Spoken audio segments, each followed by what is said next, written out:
Good evening everyone, I am the Nebagram. This is part of my Minecraft Fat of the Land world once it loads, and I'm doing another Minecraft Fat of the Land world download video update. That wasn't supposed to happen. Thing.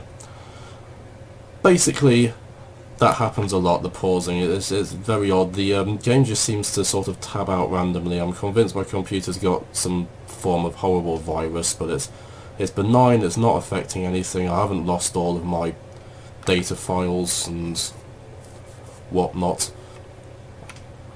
So yes, this is another update video.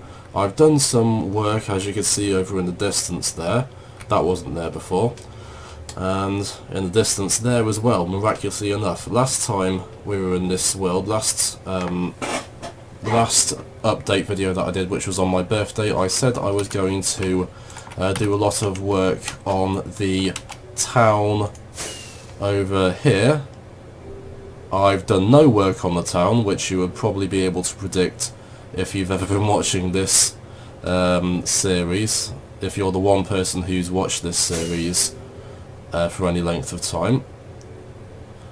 Just passing over Mount Crackmore there. Craftmore, sorry, it's not Minecraft related anymore, because there were 2 non-Minecrackers on it, of course. In fact, I think there's about 5 non-Minecrackers on it at this point. Regardless, we are moving swiftly on, because we have actually done some work in this world, and miracle of miracles, the thing I've worked on the most is the temple. Have a look at it. We've actually put down more tiles here. I have put it down at water level. I wasn't planning on doing that, but yep, we've got ourselves a nice little centre room that's going to sort of grow up to be a adult centre room. I chose the wrong word there. Yeah, we're going to build it up a bit. We're going to have sort of a canopy going above, and canopies going above there, and lots of ante-rooms going off the temple. It's going to be really big. It's going to grow up. I use that phrase again, I shouldn't. As you can see, I've run out of Prismarine very quick, and I'm going to have to go to the Grognard farm and pick up a bit more at some point. But that's okay, that's what it's there for. It's high efficiency.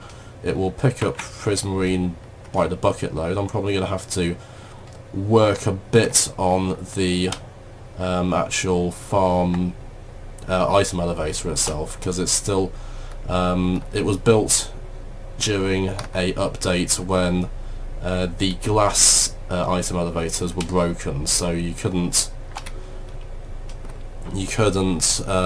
shoot them up through fence posts through glass. You had to use droppers, and it's noisy as hell and it's irritating. I want to tear the whole thing out, and I'm going to at some point, but that's going to be a hell of a project, and it's going to require a hell of a lot of resources and a hell of a lot of glass, and I'm standing on a lot of sand which is about to get dug up because it's going to be covered by all of this lovely Prismarine that you see here.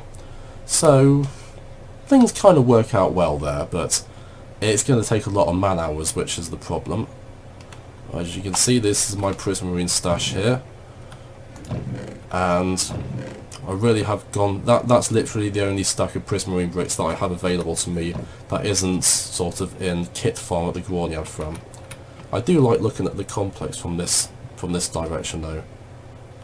It looks like an absolute nightmarish mess of tubes and pipes, and that's basically is what it is. But you know what we say, never mind. That's going to get actually no, we're not going to go to the complex because I haven't actually done any work in the complex since the last update. The only other bit of thing, me speak English good, the only other bit of thing that I've done is over here, which is this nice little building that you can see here, which encompasses the pumpkin and melon farm. I've not open and close.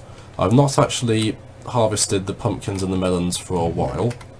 I'll put this in the back here because this one was getting rather high. That's, oh god, frame rate.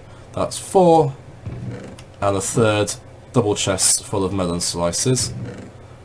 So I'll put the lock chests in the back there just to make it double up the space a bit, because as you can see we haven't even finished that chest full of pumpkins yet. And moving swiftly on, I did a stealthy log of the video there so that you didn't notice that my frame rate was tanking.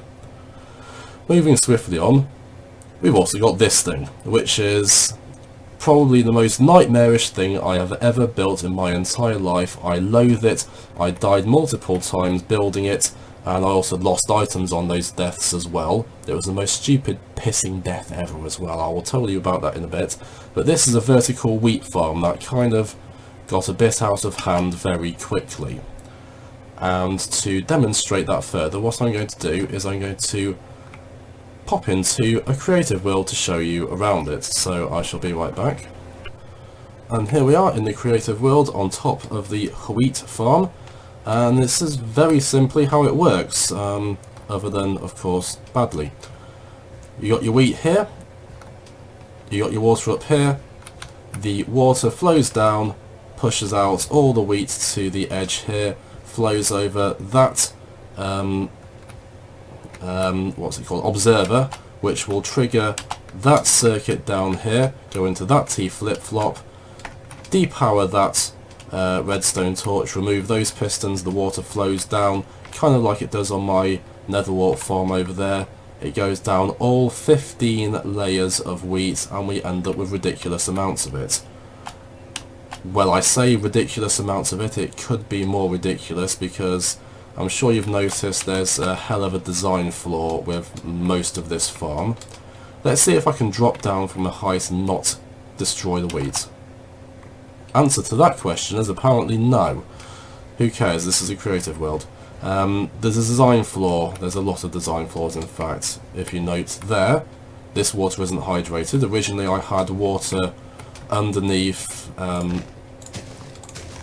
oh bloody hell, that was fast, underneath the glowstone there, but of course flowing water would just flow over it and stop. Even water flowing down there would flow to that point, and because there's a water source on the same X or Z, whatever that is, it would just stop, it wouldn't flow right the way to the end. So I had to get a bit creative with the water sources. This solution over here works for the front half of it.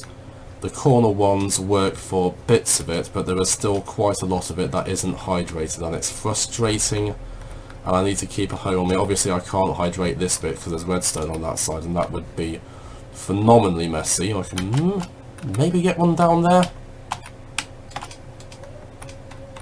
Oh bloody hell, my frame rate's tanking again. Could I maybe get one down there? That would still be dodgy. Oh, not impossible. But then again, of course, when the water flows past it to harvest it, it would just cause a hell of a mess. Nah, that's probably best if I just trample all this wheat here. And do you know what's happened here? Is that I was stood on the farmland, and it's changed back to regular dirt, and now it thinks I'm inside the block. That's why that did that. Did that again, see? Frustrating and irritating. And I'm just going to... oh, that didn't work that time. Fantastic. Okay, it's very simple to build this. I recommend not building it 12 by 8. I recommend building it 8 by 8 so that you can have the water sources in the corner so that it doesn't cause so much of a hassle when it comes to harvest it.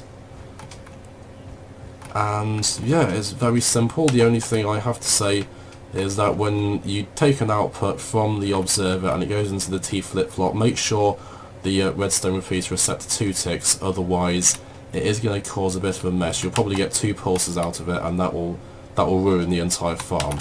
There's one other slight problem with it, which I will demonstrate by going into the chamber down here, which is where I keep all of the sorting systems, and you'll need a lot of those as well.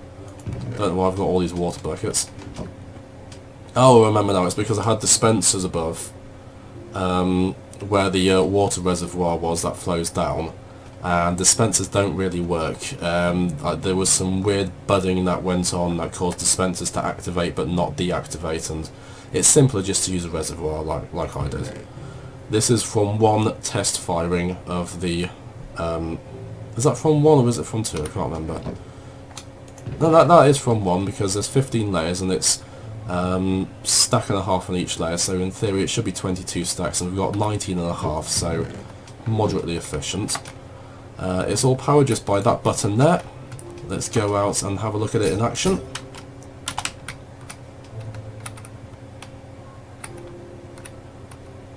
As you can see there, flow to the end, powers that piston, down comes the wheat. There you go. As you can see, the water causes 2 ticks to come out, but the repeater turns that into 1. And there you go.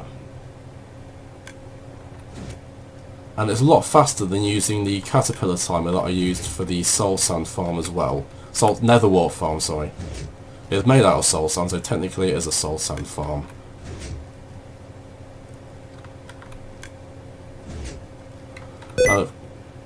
Sticky keys! No, I don't want to fucking activate them. Let's go straight down to the bottom and wait for the last one to come in, because then we can shut off the farm, and I'll show you one other slight flaw in the design.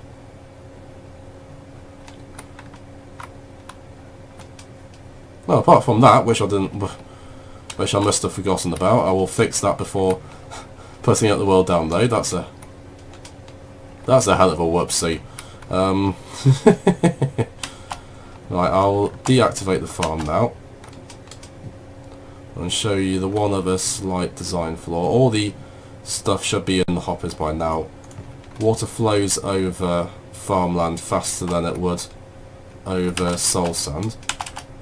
So have we got anything? Is it dumping loads of stuff down here? Well, the answer to that the question is unfortunately yes. It's not that much, could be worse. And of course it leaves massive dark patches underneath your world, but you know what we say, never mind. Let us fly. Let us hover. Okay.